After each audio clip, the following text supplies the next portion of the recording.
Tolstoy şöyle der: bir devletin güçlü veya zayıf oluşu, bir ulusun ilerleyişi veya gerileyişi yalnızca yöneticilerin ehliyet ve iktidarından veya onların yetersizliğinden gelmez.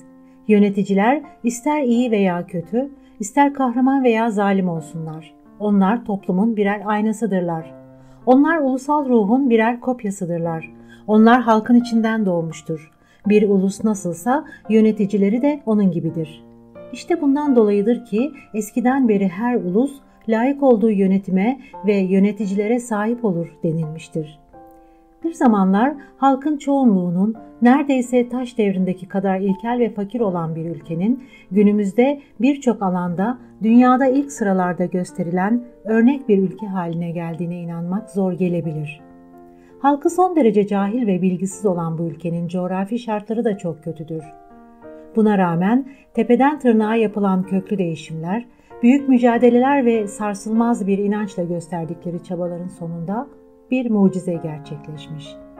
Atatürk'ün Türk milletinin okumasını istediği ve okullarda okutulmasını emrettiği Grigori Petrov'un Beyaz Zambaklar Ülkesi'nde adlı kitabı, bir ülkenin kendini var etmesi ve ulus olması için halkının hangi anlayışla nasıl davranması ve nasıl bir yol izlemesi gerektiğini çok güzel anlatıyor. Petrov'un 1923 yılında yayınladığı son kitabı Beyaz Zambaklar Ülkesi'nde Finlandiya'da gerçekleşen büyük devrimin gerçek hikayesini anlatmaktadır. Bundan 50-60 yıl kadar önce Moskova'daki devlet tiyatrosunun duvarlarında bir anda büyük çatlaklar oluşmaya başlamış. Temelden çatıya kadar uzanan bu çatlakların sebebini aramaya başladıklarında görmüşler ki bina ilk yapıldığında ahşap temeller üzerine oturtulmuş. Aslında binanın yapıldığı zeminin gevşek olmasından dolayı yere sağlam kazıklar çakmışlar ve binayı bu ahşap kazıkların üzerine oturtmuşlar. Bu kazıklar taş binayı uzun süre ayakta tutmuş. Fakat zaman geçtikçe bu ahşap direkler çürümüş ve binanın duvarlarında çatlaklar oluşmaya başlamış.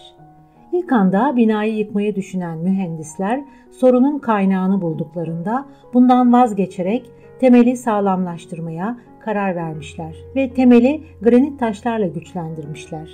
Tiyatro binası eskisinden çok daha sağlam bir hale gelmiş.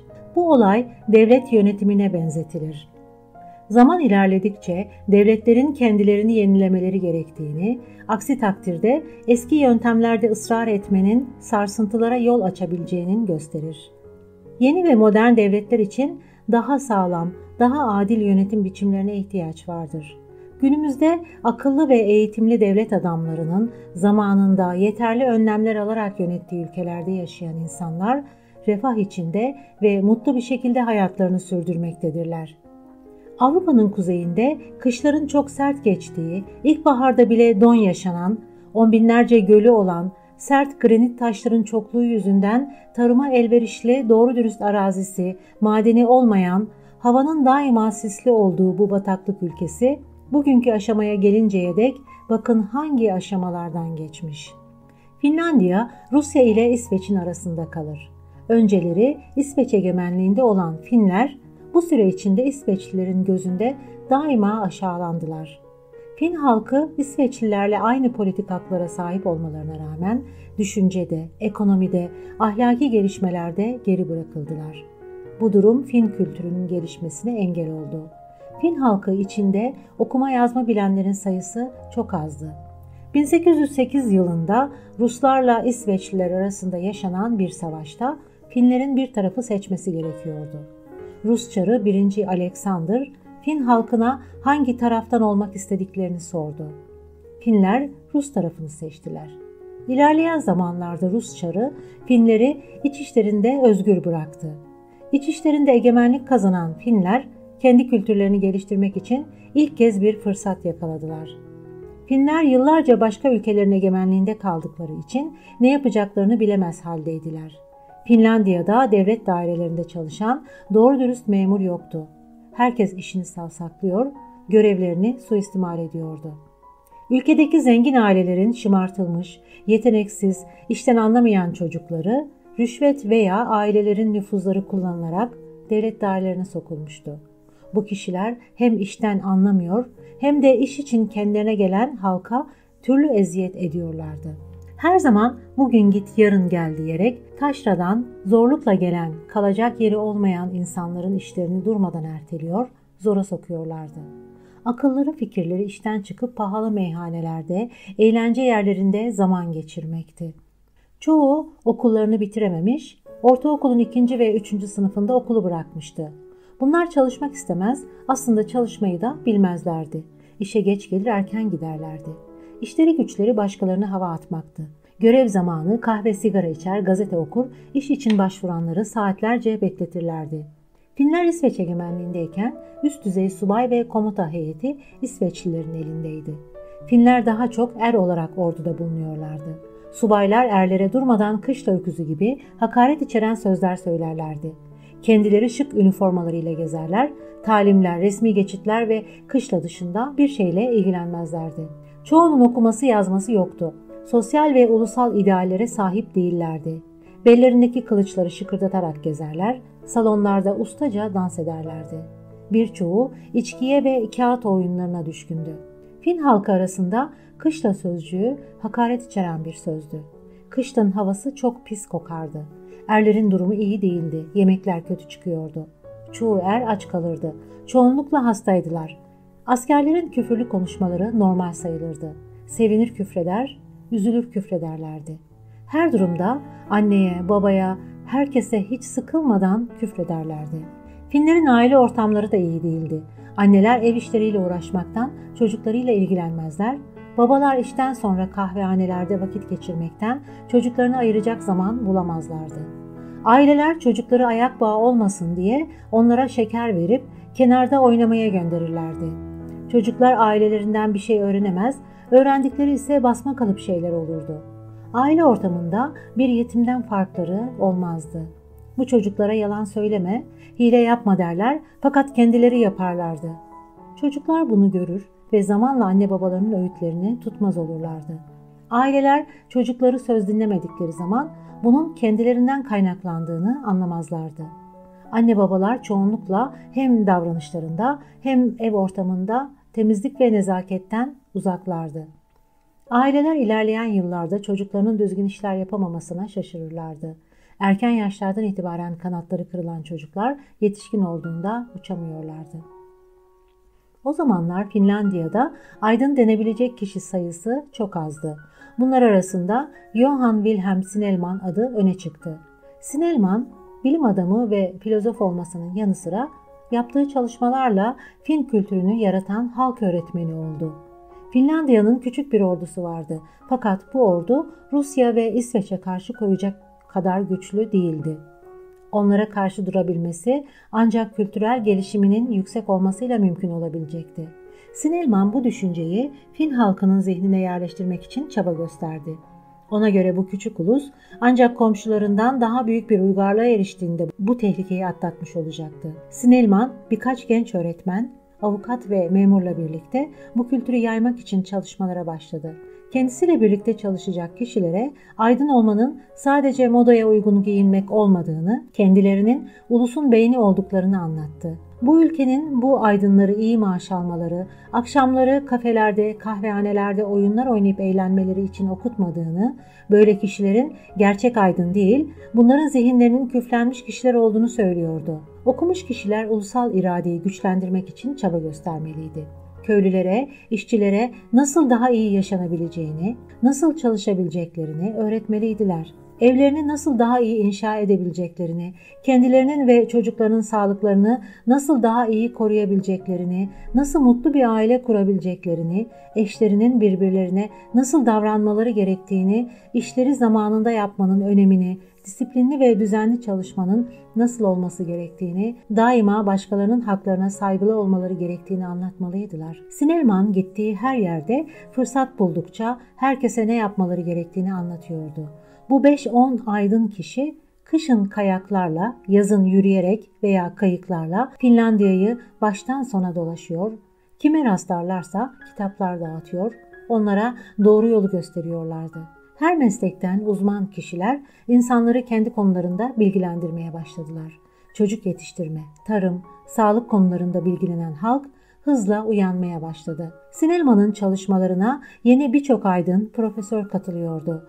Bunlar eğitim ve kültür alanında kağıt üzerinde kalmayan bir şekilde çalışıyorlardı. Herkes tam anlamıyla birer kültür misyoneri olmuştu. Eski kitapları topluyorlar, bunların işe yarar olanlarını gezici kütüphanelerle köylere gönderiyorlardı. Herkesin anlayacağı şekilde edebiyat, sağlık, ekonomi ve ahlak kanunlarında halkı bilgilendiriyorlardı. Bu işe gerçekten gönül vermiş öğretmenler seçilerek ülkenin her tarafına gönderiliyorlardı. İyi birer konuşmacı olan profesörler konferanslar vererek halkı uyandırıyorlardı. Bu konferanslardan bilgi edinenler ülkeye hizmet etmek için motive oluyorlardı. Zamanla zenginler kütüphane, konferans salonu yapılması için evlerini eğitim vakıflarına bağışlamaya başladılar. Öğrendikleri bilgilerden çok memnun kalan köylüler kendi ürettikleri yağ, bal, yumurta, el dokumaları gibi işlerini kendilerine eğitim veren öğretmenlere, profesörlere vererek onlara nacizane teşekkür etmek istiyorlardı. Bu arada sıkıntılar içinde çalışıp başarılı olmuş kişiler de tecrübelerini halkla paylaşıp onlara yol gösteriyor, çalışmaları konusunda motive ediyorlardı. Sinelman çok kitap okur, tarihi araştırırdı. Geçmişteki bütün kralları, imparatorları incelemiş, hiçbirisinin halkın duygu ve düşüncelerine önem vermediklerini, maddi ve manevi hayatı için çalışmadığını fark etmişti. Tarlaların nasıl ekileceği, hayvanların nasıl besleneceği, bina için tuğlanın nasıl yapılacağı, kağıdın, kumaşın nasıl üretileceği gibi konularda yöntemler geliştirmişler. Ancak halkın nasıl yaşayacağı konusunda, yaşadıkları ortamı iyileştirme konusunda hiçbir şey düşünmemişlerdi. Hepsi sanki tek bir karar almış gibi insanları kendi hallerine bırakmışlar. İyi bir şeyler olursa mutlu olsunlar, kötü olursa da sabretsinler diye düşünmüşlerdi. Birçok konuda halk açgözlüdür, tembeldir, salaktır gibi sözlerle halkı aşağılamışlar. Hatta sabırlı olmayı dinle ilişkilendirmişlerdi. Sinelman kendileri için özgürlük ve rahatlık isteyip halka yoksullukları katlanmayı öğütleyen zenginlere de buna katlanan halka da kızıyordu. Köylülerin, işçilerin, esnafların her yönden aydınlanması için kültür ve eğitimin olmasını görevi saymış, uygar bir insanın ülkenin bir kısmının böyle yoksul olmasına seyirci kalması cinayettir diyordu. Ülkenin en kalabalık kısmının kültürden yoksun kalması, devletin kendi kendisini yıkması anlamına gelir diyordu. Sinelman, aydın ve zengin kesime bu işleri yaparken halka örnek olun. Bu ülkeyi aileniz olarak görün. En fakir insanlar da sizin kardeşinizdir. Bu kişileri eğitmek sizin görevinizdir. Halkın kabalığı, bilgisizliği, yoksulluğu sizin suçunuzdur diyordu. Gittiği yerlerdeki zeki insanları uyandırır, onların zihinlerini açar ve daha sonra onlarla mektuplaşırdı. Köylerde insanları etrafına toplar, onlara çeşitli bilgiler verirdi. Örneğin kenevirden nasıl halat yapılacağını anlatırdı. Sinelman yazın öğretmenleri de toplar, onlara eğitim verirdi. Bazen bu toplantılara katılmak istemeyenleri başka işler yapmaları konusunda yönlendirirdi. Öğretmenlere biz bir kültür ordusunun öncüleriyiz. Halkın cehaletiyle savaşıyoruz. Taşıdığımız yük çok ağır. Bu nedenle sadece kendisine adayacak olanlar gelsin.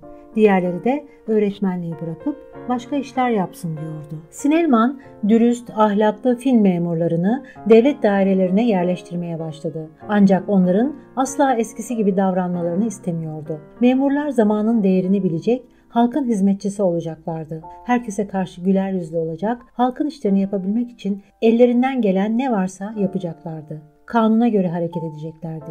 Eğer bir iş yapılamıyorsa bu sadece kanun el vermediği için olmalıydı. Kanunları uygulamaktan sorumlu kişiler memurlardı. Halkta adalet duygusu uyandıracak kişiler devlet memurlarıdır diyordu. Sadece 2 nesil geçtikten sonra Fin memurlar çalışma, bilgi ve ahlaki açıdan yükselip bütün dünyaya örnek olacak seviyeye ulaştılar. Kısa zamanda ülkenin her tarafında yüzlerce küçük büyük Sinelmanlar ortaya çıkmaya başladı. Öğretmen sayısını arttırarak hakim, doktor ve memur yetiştirmeye başladılar. Sinelman'a göre insanlık tarihinde ilk insandan bu yana gelen kin, öfke gibi duygular insanlar arasında savaşlara sebep olmaktaydı. Sinelman'a göre ordu özveri isteyen bir kurumdu. Asker vatan savunması için canlı kale duvarı gibiydi. Bu canlı duvarlar bizim yaşamamız için ölmeye hazırdır. Kışladaki her canlı birer elmastır. Subaylar erin öğretmenidir. Onlara karşı sorumludur. Onlar da sağlam bir karakter oluşturacak, vicdan temizliğini, insanlarla iletişimi, vatan sevgisini öğretecektir diyordu. Sinelman ve yanındaki genç aydınlar orduyu düzene sokmak için askerlerin eğitilmesi gerektiğini biliyorlardı. İşe önce kışlaları temizlemekten başladılar. Badanalar yapıldı. Pencerelere perdeler asıldı. Sık sık pencereleri açarak içerisinin havalanmasını sağladılar. Herkes içeriye girerken ayakkabılarını dışarıda bırakıyordu. Kışlaya sabun getirdiler. Herkese yemekten önce ve sonra ellerini yıkamayı öğrettiler. Herkese temiz havlular dağıtıp diş fırçalamayı alışkanlık haline getirmelerini sağladılar. Talim alanlarına çim ektiler. Dış ortamın temizlenmesinden sonra sıra manevi temizlenmeye gelmişti. Askerlere küfretmeden konuşmayı öğrettiler. Subaylar asla küfretmiyordu. Eskiden sadece askerler değil, iyi aileler de çirkin bağırışmaları, kavgaları normal karşılar, kahramanlık sayarlardı. Genç Fin subayları kışla bizim aile ocağımızdır diyerek daha fazla ahlaklı davranmaya başladılar. Yerlere tükürmemelerini, küfür etmemelerini, hem etrafı hem de kendi dillerini temiz tutmayı öğretiyorlardı. Eğer kahramanlığınızı göstermek istiyorsanız bunun için asil çözümler üretin. Mesela sporla uğraşın, usta sporcu olun, kitap okuyun, arkadaşlarınızın kulaklarını kirletmeyin diyorlardı. Her gün en az 1-2 saat erlere bu eğitimleri veriyorlardı. Kışta da spor yarışmaları düzenlemeye başladılar. Çeşitli uluslara ait okuma programları yapıyorlar, kendi ülkelerine ve başka ülkelere ait filmler izlettiriyorlardı. Erler bu eğitimin sonunda biz sadece savaş zamanında değil, barış zamanında da vatana yararlı olabiliriz demeye başladılar. Kışladan görevini bitirip giden askerlere yaşadıkları yerlerdeki insanları eğitmeleri söylenirdi. Erler terhis olduktan sonra da subaylarıyla mektuplaşmaya devam ediyorlardı. Bulundukları yerlerdeki durumları, ihtiyaçları anlatıyorlardı. Çoğunlukla kitap yardımı istiyorlardı. Üniversitelerin en seçkin öğrencileri askeri okullara gitmeye başladılar. 5-6 hatta 10 yıl süren eğitimler boyunca bilimsel çalışmalara önem verdiler. Toprağı işlemekten tutun, buğdayların nasıl ekileceğine, erkek ve kadınların nasıl geçineceklerine, anne babaların çocuklarını nasıl eğiteceklerine kadar her şeyi konuşuyorlardı. Çeşitli ülkelerdeki en iyi üretilen ürünleri gösterip kendi ülkelerinde de en iyiyi aramaları isteniyordu.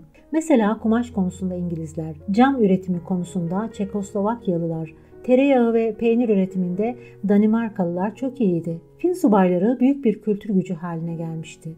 Askerler büyüklerine karşı saygılı davranıyorlardı. Daha zayıf ve fazla çalışmayan kimseleri kendileri kontrol ediyorlardı. Eskiden hakaret anlamına gelen kışla sözü artık ailelerin çocuklarının gidip eğitilmelerini istedikleri yer haline gelmişti. Aileler baş edemedikleri çocuklarına kışla seni düzeltir demeye başladılar. O zamanlar Napolyon dünyada büyük tehdit oluşturuyordu. İngilizler Napolyon'u yenmiş, dünyada hayranlık oluşturmuşlardı. Bir anda bütün gözler İngiltere'ye çevrildi. İngilizlerin yaptığı her şey moda olmaya başladı. Birçok ülkede çocuklar, gençler İngilizleri taklit ediyordu. Yalnız bunu yaparken İngilizlerin iyi yanları kadar kötü yanlarını da örnek alıyorlardı. Onlar gibi kaba konuşuyor, küfür ediyor, çok miktarda sigara, alkol tüketiyorlardı. Avrupa gençleri o zaman moda olmaya başlayan futbola kendilerini kaptırmaya başladılar. Futbol Avrupa'da bir din olmuştu. Halkı heyecanlandırmak isteyen bilgisiz boş kafalı gazeteciler gençlerin bu düşkünlüğünü kullanmaya başladılar. Gazetelerde güçlü ve uzun bacaklı futbolcuları öne çıkarıyorlardı.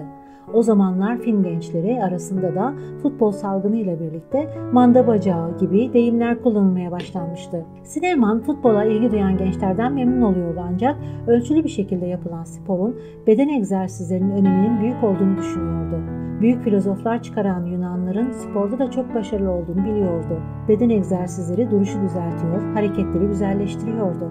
Hareketsiz kalmak, devamlı evde oturmak bedeni gevşetiyor, kanı zehirliyor, insanı tembelleştiriyordu. Mesela Almanya'da çocukların çoğunlukla teorik eğitim aldıkları için gözlük kullanıyorlardı. Sırtları kamburlaşmış, kol ve bacakları zayıf kalmıştı. Sinelman, biz Fin gençlerinin güçlü bacaklı, zayıf akıllı olmasını istemeyiz. Ben Fin gençlerinin Macarları, İngilizleri bilim, kültür, sanat alanlarında da yenmelerini isterim. Sinelman ve aydınlar sadece güçlü bacaklara sahip olmak bu ülkeye fazla bir şey kazandırmaz.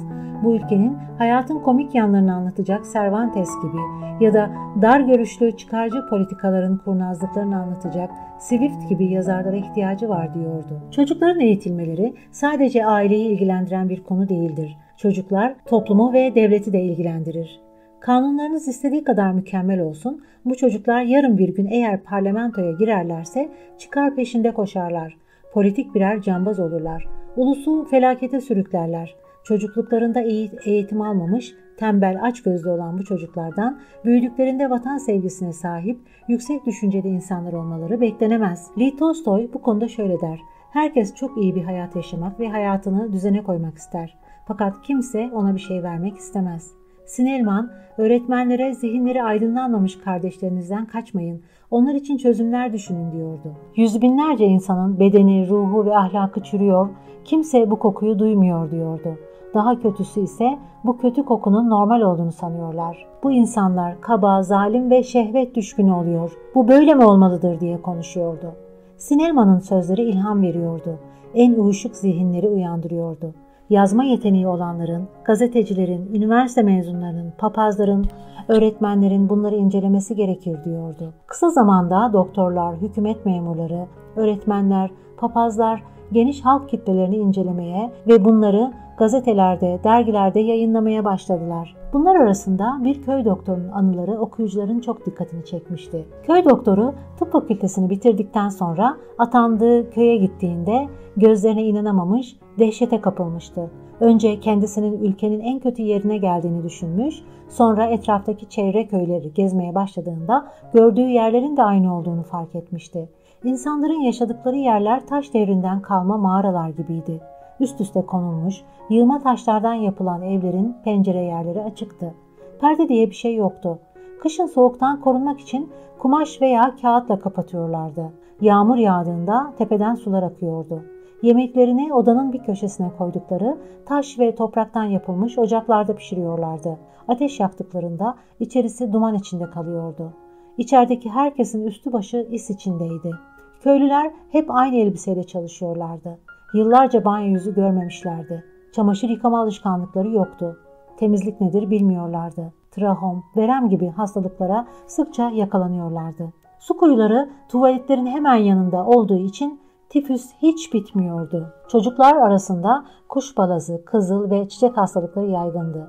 Çocuklar daha küçükken ölüyordu. Halk kötü besleniyor, bunun yanı sıra çok içki içiyorlardı. Köyde sağır, dilsiz, kör, bedensel ve zihinsel engelliler çok fazlaydı. Kimsenin kimseye yardım edecek hali yoktu. Doktor gördükleri karşısında çok içerlemişti. Bir yandan tiyatroların, sinemaların, konserlerin yapıldığı, üniversitelerin olduğu kültür ortamı, öte yandan yüz binlerce insanın yaşadığı cehennem gibi bir hayat. Köy doktoru yazdığı bu kitapta sanatçılara, politikacılara, bilim ve sanat çevrelerine şöyle seslendi: "Bu saklambaç oyununu daha ne kadar sürdüreceksiniz? Hiç durmadan vatanseverlikten, uygarlıktan, hizmetten konuşuyorsunuz. Ama onlar için ne yapıyorsunuz? Ulusun temelleri çürüyor. Henüz zaman varken ülkeyi kurtarmak için acele edin. Onları tedavi edin, okutun, eğitin. Evlerini nasıl yapacaklarını, nasıl düzenleyeceklerini öğretin. Onlara sıcak ve kuru ev, sağlıklı ortam, temiz hava verin. Devlet büyük bir ailedir. Onun bütün bireyleri sizin kardeşinizdir. Aşağı tabakanın kusurları, yukarıdakilerin ilgisizliği, duyarsızlığı yüzündendir. Veba, kolera gibi hastalıkların mikropları gözle görülmez. Ancak bunlar bütün bir şehri mahvederler. Ulusu mahveden manevi mikroplar çok daha tehlikelidir." Kitap yayınlandığında çok ses getirdi. Finlandiya'nın tıp kuruluşları, doktorlar kitabı satır satır incelediler. Memurlar, yöneticiler tedbir almaya başladı. Önceden bahsedilmeyen, görmezden gelinen bu kötü durumdan herkesin haberi oldu. İnsanlar sınıf kavgalarını bir yana bırakarak bu durumun düzeltilmesi için çaba göstermeye başladılar. Ülkedeki hastalıkların araştırması yapıldı. İstatistikler çıkarıldı. Elde ettikleri rakamlar ürkütücüydü. Hükümet yetkilileri, belediye başkanları, kaymakamlar, uzman doktor grupları oluşturdular. Buralara gidip hastaları tedavi etmeye başladılar. Hükümet köylerde inşaat ve erzak depoları oluşturdu. Köylerde büyük pencereli örnek evler yapıldı. İçine saç sobalar kondu. 5 yıl içinde köylüler daha iyi ve sıcak elbiseler giymeye başladılar. Hastalıklar yarı yarıya azaldı. Yeni doğan çocuklar daha sağlıklı doğmaya başladı. İnsanlar üretmeye, para kazanmaya başladılar. Bir gün o köy doktoru vefat etti. Cenazesine binlerce köylü katıldı. Doktorun ardından "Sen Sezar gibi, Napolyon gibi bir karış toprak zapt etmedin. Bir damla kan akıtmadın. kimseye zarar vermedin. Vatanımıza yüz binlerce sağlam ve güçlü eller kazandırdın. Adın sonsuza dek yüceltilsin diyerek onu kahraman ilan ettiler. Sinelman ve arkadaşları yılmaz bir inançla çalışarak bir zamanların bataklık ve kayalık ülkesini bugün Akzambaklar ülkesi adı verilen cennete çevirmişlerdir. Sinelman 4 Temmuz 1881 yılında vefat etti. Bugün Finlandiya'daki eğitim sistemi dünyada 1. sıradadır. 5,5 milyon nüfusa sahip olan bir zamanların bu bataklık ve kayalıklar ülkesi yakınındaki diğer ülkelerle iyi geçinmekte, halkı mutlu ve refah içinde yaşamaktadır. Başka ülkelerin tarihlerine baktığımızda kendi tarihimizi, çabamızı, aslında nereden nereye geldiğimizi daha iyi görüyoruz. Bugün bize daima örnek gösterilen, bazen kendimizi belki de daha aşağıda hissettiğimiz birçok ülkeden daha fazla şey başardığımızı görmek zorundayız. Atatürk'ün askeri, sosyal, kültürel ve toplumsal alanlarda gösterdiği başarıyla ülkemizi yok olmaktan kurtarıp yepyeni bir ulus meydana getirmesine bakıldığında Finler daha az çabaya ve olanağa sahip olmalarına rağmen varlıklarını başarılı bir şekilde sürdürmektedirler. Bizim de daha iyi, daha mutlu, refah içinde yaşamak için hatalarımızla yüzleşip içimizdeki görünmeyen maddi ve manevi mikroplardan kurtulmamız gerekiyor.